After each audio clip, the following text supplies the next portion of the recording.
One night, multiple murders, a missing body. Let's talk about how, despite DNA evidence, the 1981 Keddie Murders remain unsolved to this day.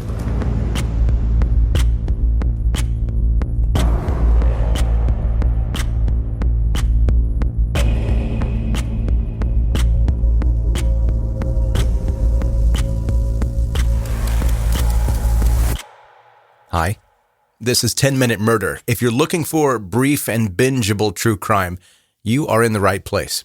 I'm Joe, the host, and welcome. I'm happy that you're here today. If you're new to listening to 10-Minute Murder, I'm excited that you decided to give it a try, and I hope that what you hear is not what you expect, but like in a good way. I don't try to do what others are doing. I do what I do. If you want to hear the other stuff, you wouldn't be here listening to this stuff, right? I think that came out right. If not, let's pretend like I said something coherent. Hey, I've had one of those days where you're looking around the room for an adult to handle all the situations that are going on, and then you realize that you are the adult. So that's been my day today. Welcome to 10-Minute Murder. It's brief and bingeable true crime, as I mentioned. And before we get going with your story today, this is your reminder to subscribe wherever you like to listen to podcasts. When you become a subscriber to 10-Minute Murder, first of all, it's free, so you're not paying anything, and you are able to find the show and never miss any future episodes. It automatically comes to you. You don't have to go searching for it.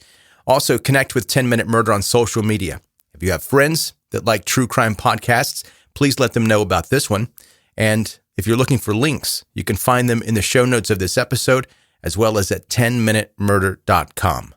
Now, to today's story.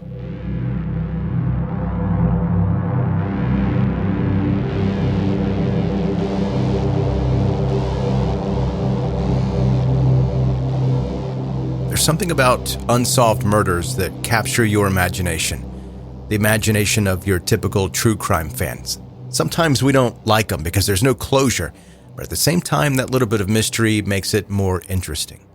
It seems impossible. How can a killer savagely murder their victim and then simply vanish? When it comes to the Keddie murders, this question seems even more absurd. How can a killer murder 4 people, 3 family members and a visiting friend, without getting caught?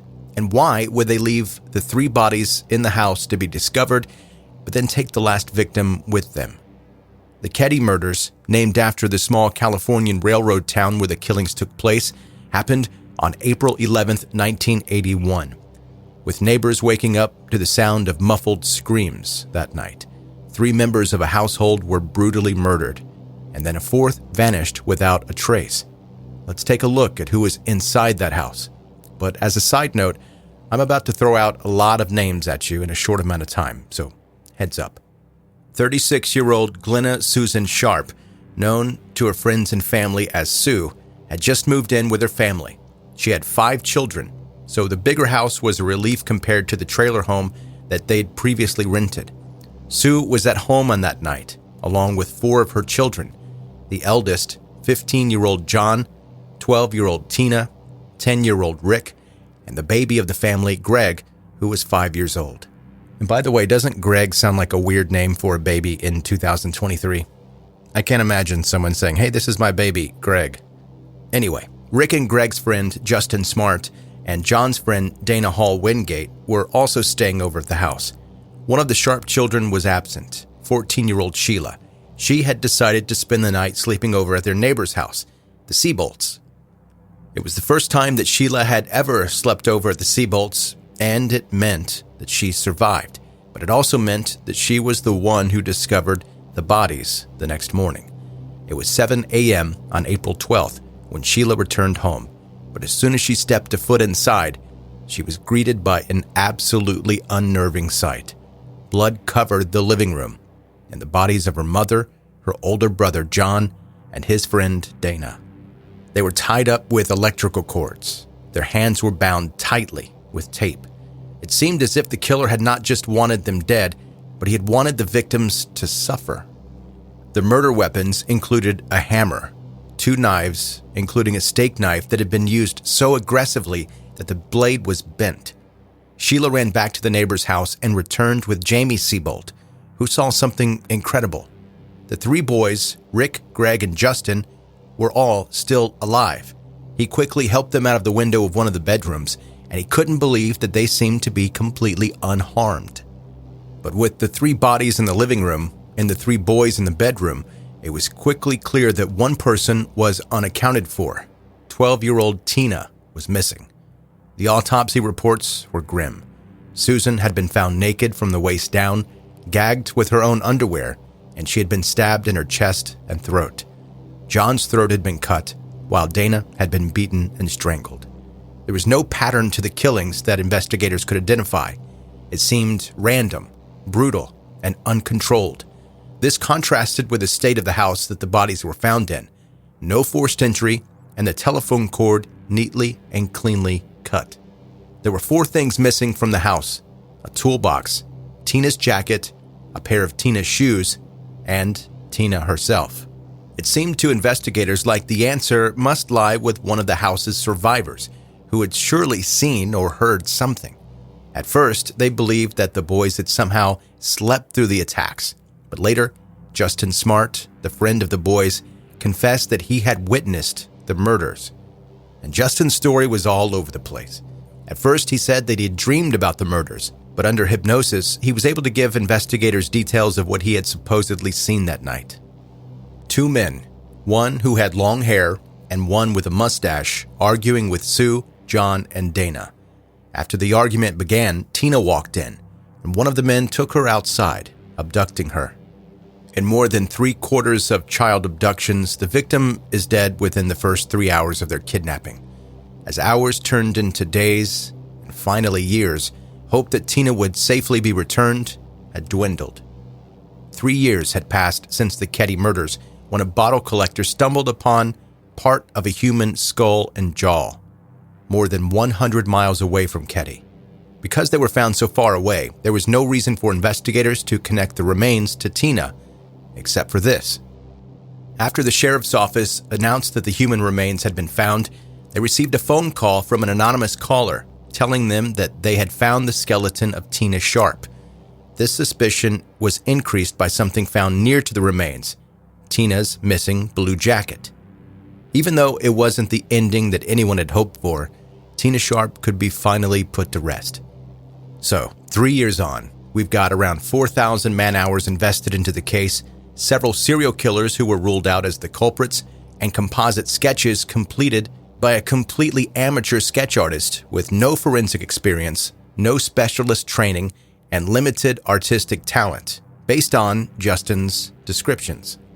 Motive after motive ruled out, and the list of potential suspects getting narrower and narrower over time. Where does that leave the investigation? More or less where it is today, unsolved. Throughout the investigation, there was one person who was eyed with suspicion: Justin Smart's father, Martin. Martin Smart was another neighbor of the Smart family. He had been overly helpful throughout the investigation, providing clue after clue with one thing in common. Each bit of random information served to make him look less suspicious, including his report that somebody had broken into his own home and randomly stolen a single claw hammer. Because how much does the stuff inside your house suck if a burglar breaks in and just says, "I guess I'll take this hammer and be on my way"? It doesn't make any sense. Martin's wife, Marilyn, shared the same views as investigators. Something wasn't right with Martin. In a theory that seemed to back up Justin Smart's reports of the killing being 2 men, Marilyn also suspected a friend of Martin's, John Boobity, who was known as Bo. Martin and Bo were each other's alibis for the night of the murders, when Marilyn had left the 2 friends drinking at a bar. Several hours later, Marilyn woke up to a strange, strong smell. When she investigated, she found that Martin and Bo had returned home, and they had lit up the wood stove. To this day, she doesn't know what they were burning. But more than anything else, Marilyn's main reason for suspecting her husband is simple. In her own words, he, quote, hated Johnny Sharp with a passion. A short time after the murders, Martin Smart drove to Nevada. In his time there, he sent a letter to his wife containing this damning line at the end, quote, "I've paid the price of your love, and now I've bought it with 4 people's lives." Despite this line essentially reading as a confession to the murders, investigators never took the letter into evidence in the investigation of the murders. That letter was not Martin's only confession. He booked himself in for regular counseling, where he confessed everything, telling his counselor that he had murdered Sue. He had been forced to kill Tina after she had seen him kill her mother, and he knew that she could identify him as the killer. However, he insisted to his counselor that he didn't have anything to do with the boys. How this lines up with Martin's supposed hatred of John Sharp is anyone's guess. But Martin was never convicted as the killer, and in 2000, he died of cancer, taking any of his further confessions to the grave. His suspected accomplice, Bo, had died more than a decade earlier. In 2004, along with whatever secrets lie within it, the house where the Keddie murders took place was demolished. The case, it seems, had gone cold until March of 2016. This time, the evidence uncovered wasn't grisly, but it was crucial. The same claw hammer that Martin Smart reported stolen was discovered at the bottom of a pond in the area. Could it have been accidentally lost and ended up in the pond somehow? The county sheriff thought otherwise, saying that because of the location where the hammer had been found, it was clear that it had not been lost.